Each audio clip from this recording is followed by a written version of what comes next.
ओढ़ी के चुनर लाले लाल हो विराजय अंगने भवानी।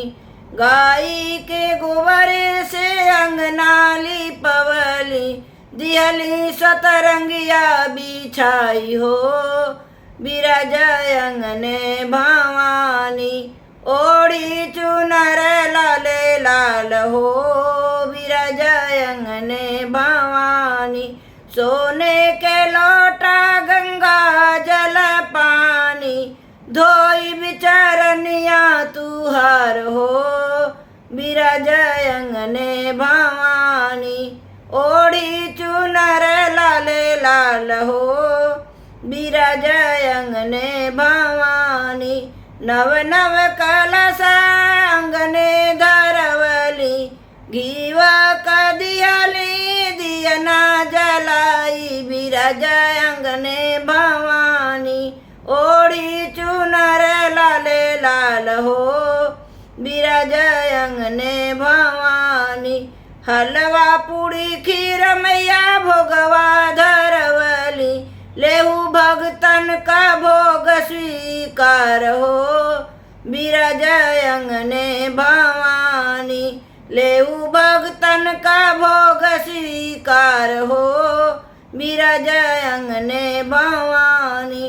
ओढ़ी चुनर लाले लाल हो विराजय अंगने भवानी। रेशम की डोरी सोने का पीढ़ैया झूला डलनी निबिया की डाल हो विराजय अंगने भवानी। झूला झूलाइब निमिया की डाल हो विराजय अंगने भवानी। ओढ़ी चुनर लाले लाल हो विराजय अंगने भवानी।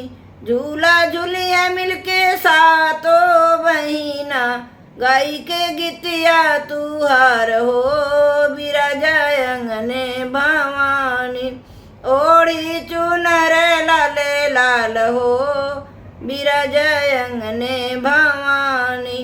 देके दर्शन मैया नैना जुड़ाव देके दर्शन मैया नैना जुड़ाव।